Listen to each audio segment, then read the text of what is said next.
Hi friends, मैं आकांक्षा Sharma GK with आकांक्षा में आपका स्वागत करती हूँ। एमपीपीएससी मेंस की आज हम 27वीं क्लास पढ़ने वाले हैं। मतलब आज हमारी ये L27 है। इसके पहले मैं 26 क्लासेस मेंस की करवा चुकी हूँ। मेंस के लिए बहुत इंपॉर्टेंट है। लगभग हर पेपर का एक न एक वीडियो मैं करवा चुकी हूँ। इन जो 26 भाग में पिछले करवा में निबंध का भी है, हिंदी का भी है, 4th, 3rd और 2nd और 1st सभी पेपर्स का मैंने करवा दिया है। तो आपने अगर पहले के वीडियो नहीं देखे हैं तो आप पहले का ज़रूर देख लीजिएगा। आज का जो हम पढ़ने वाले हैं वो मध्य प्रदेश भूगोल से संबंधित पढ़ने वाले हैं। मध्य प्रदेश भूगोल का जो पहला टॉपिक है मध्य प्रदेश की भौगोलिक स्थिति, उससे संबंधित कौन कौन से प्रश्न आ सकते हैं, उससे कुछ प्रश्न हम उनमें से आज पढ़ेंगे। तो चलिए स्टार्ट करते हैं। आगे बढ़ने से नए है चैनल पर तो सब्सक्राइब जरूर कर लीजिएगा, लाइक कीजिएगा और कमेंट करके मुझे बताइएगा। डिस्क्रिप्शन बॉक्स में आपको हमारे व्हाट्सएप, टेलीग्राम, फेसबुक, ट्विटर और इंस्टा की लिंक मिल जाएगी, उससे जुड़ जाइएगा। मेरी इंस्टा आईडी है आकांक्षा 9057, तो उसको ज्वाइन कर लीजिएगा। वहाँ आपको इम्पोर्टेंट चीज़ें, मोटिवेशनल चीज़ें मिलती रहेंगी। इसके अलावा जिससे मैं ये पढ़ा रही हूँ, मेरे एमपीपीएससी मेंस का जो पैकेज है उसमें से ही मध्य प्रदेश भूगोल की बुकलेट से कुछ पेजेस लेके मैं आपको पढ़ा रही हूँ, जिसकी जानकारी मैं आपको आगे दूंगी। मध्य भारत पठार की भौगोलिक स्थिति। तो सबसे पहले मध्य भारत का पठार कहाँ है वो मैं आपको बता देती हूँ। जैसे कि ये मध्य भारत पूरा मध्य प्रदेश है, तो ये जो स्थिति है ये मध्य भारत के पठार की स्थिति है। तो समुद्र तल से ये लगभग 300 मीटर की ऊंचाई पर स्थित है।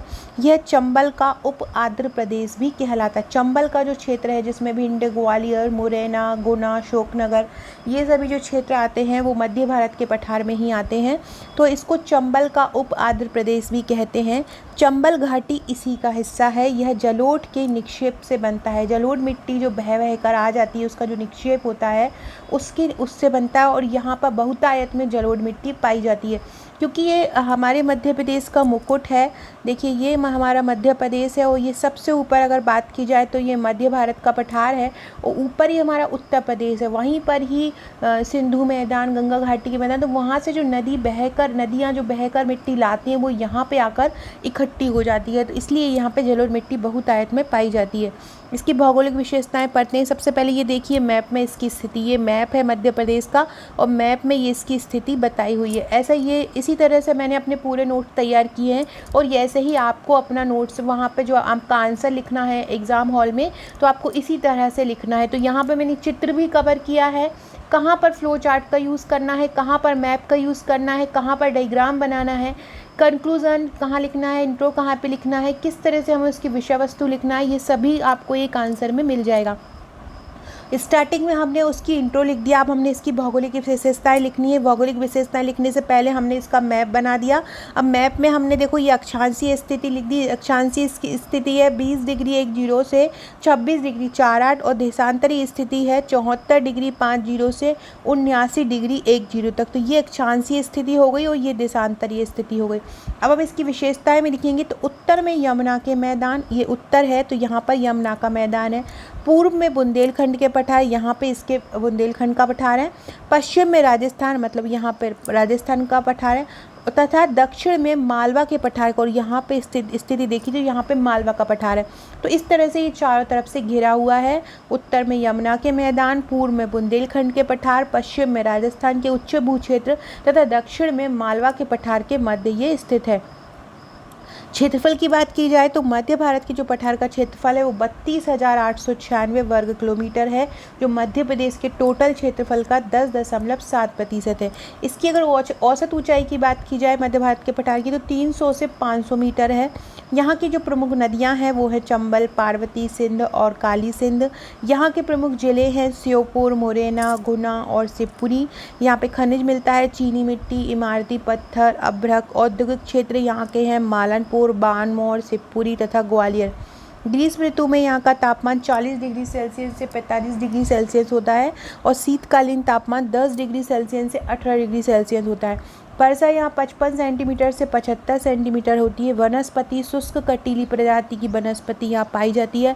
मृदा जलोढ़ और काली होती है। फसल ज्वार, गेहूँ और सरसों यहाँ की प्रमुख फसल है।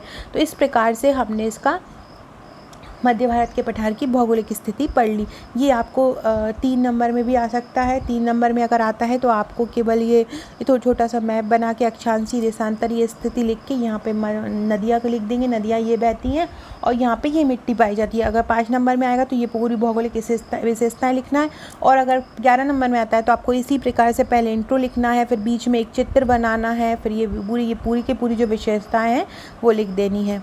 अगला है रीवा पन्ना पठार की भौगोलिक स्थिति। अब ऊपर हमने मध्य भारत के पठार की भौगोलिक स्थिति पढ़ी थी और अब हम रीवा पन्ना के पठार की भौगोलिक स्थिति पढ़ रहे हैं। आगे बढ़ने से पहले फ्रेंड, जिससे मैं ये पढ़ा रही हूँ मेरे MPPSC मेंस का पैकेज है। MPPSC मेंस के पैकेज में आपको टोटल 41 बुकलेट मिलती हैं। 41 बुकलेट में आपको 29 बुकलेट जो होती हैं वो 5 नंबर और 11 नंबर की मिलती हैं और 12 बुकलेट आपको 3 नंबर की मिलती हैं। इसके अलावा 25 व्हाट्सएप के आपको ग्रुप प्रोवाइड किए जाते हैं। 25 व्हाट्सएप के ग्रुप प्रोवाइड किए जाते हैं जहां आपकी तैयारी करवाई जाती है।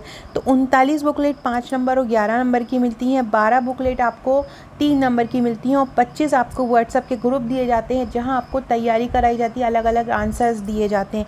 टोटल 41 बुकलेट मिलती हैं। इसके अलावा आपको जो हम ग्रुप प्रोवाइड करते हैं 25 वो हर सब्जेक्ट के रहते हैं। जैसे कि हर सब्जेक्ट में, जैसे कि आपका समाजशास्त्र का अलग हुआ, लोकतांत्रिक विचारक का अलग हो गया है, पॉलिटी थिंकर जो आपका टॉपिक है, एक लोक प्रशासन का अलग हो गया है। तो इस प्रकार से अलग अलग, अर्थशास्त्र का अलग है, भूगोल का अलग है।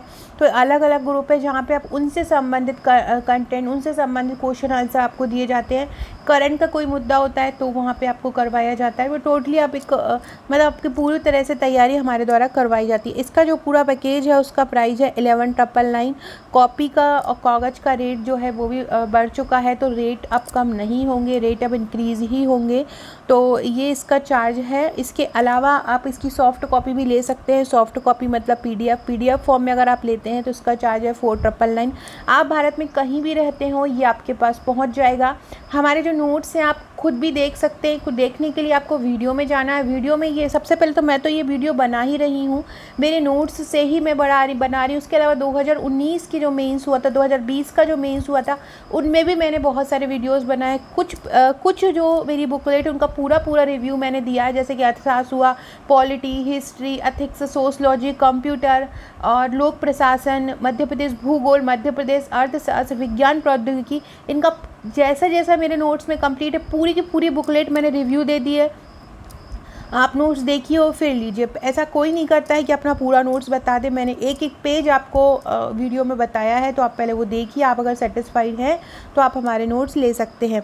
इसके अलावा अभी आपको पता है कि पटवारी की वैकेंसी भी आ रही है, तो आप हमारी ये पटवारी की नोट्स भी ले सकते हैं। मध्य प्रदेश पटवारी की ये 9 बुकलेट मिल रही हैं। अभी स्टार्टिंग में 100 लोगों के लिए इसका प्राइस 1999 रखा हुआ है तथा कुरियर, इसके साथ कुरियर चार्ज भी लगेगा। कुरियर चार्ज 190 रुपये रखा गया है।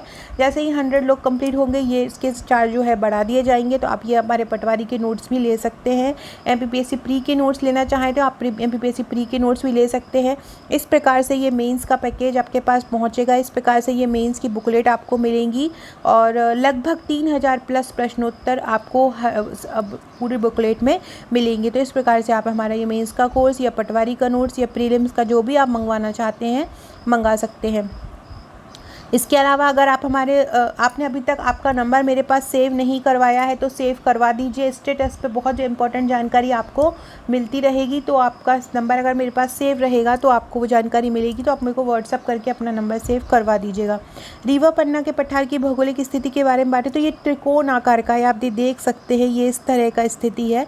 तो ये पूर्वी जो क्षेत्र है मध्य प्रदेश का वो रीवा पन्ना पठार में आता है और इसका जो आकार होता है वो त्रिकोण होता है। तो त्रिकोण आकार का ये पठारी प्रदेश होता है। विंध्यन शैल समूह का ये हिस्सा होता है। इसका अक्षांशीय विस्तार होता है 23 डिग्री 10 से 25 डिग्री 12 उत्तरी अक्षांश तथा 78 डिग्री 4 से 82 डिग्री 18 पूर्वी देशांतर तक। इसकी ऊंचाई की बात करें तो इसकी ऊंचाई होती है 350 से 400 मीटर। इसका क्षेत्रफल की बात करें रीवा पन्ना के पठार की, तो रीवा पन्ना का पठार का क्षेत्रफल होता है 31,954 वर्ग किलोमीटर। जैसे कि मध्य भारत का पठार पूरे मध्य प्रदेश का 10.7% था, ऐसे ही रीवा पन्ना का पठार मध्य प्रदेश के क्षेत्रफल का 10.36% है। इसके प्रमुख जिले की अगर बात की जाए तो इसमें दमोह, पन्ना, सतना, रीवा, सागर में रहली, बंडा, ये सभी जिले जो है इसमें आते हैं। इसकी जो चट्टानें हैं, चट्टानें कैसी होती हैं? आर्द्र महाकल्पयुगीन, कडप्पा तथा विंध्यन शैल समूह के अपरदन से बनती हैं। नदियाँ यहाँ पे टोन्स, केन तथा बीहड़ हैं। मृदा लाल, काली तथा कछारी है। वनस्पति यहाँ की बांस, तेंदुपत्ता, आम और शीशम है।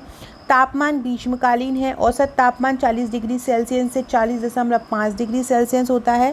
शीतकालीन तापमान यहाँ पे 10 डिग्री सेल्सियस से 12 डिग्री सेल्सियस होता है।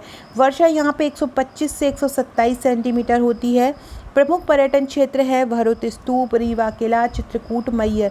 नदियाँ केन, टोन्स, बीहड़ यहाँ की प्रमुख नदियाँ हैं। मृदा यहाँ पे लाल, काली और कछारी मृदा यहाँ पर पाई जाती है।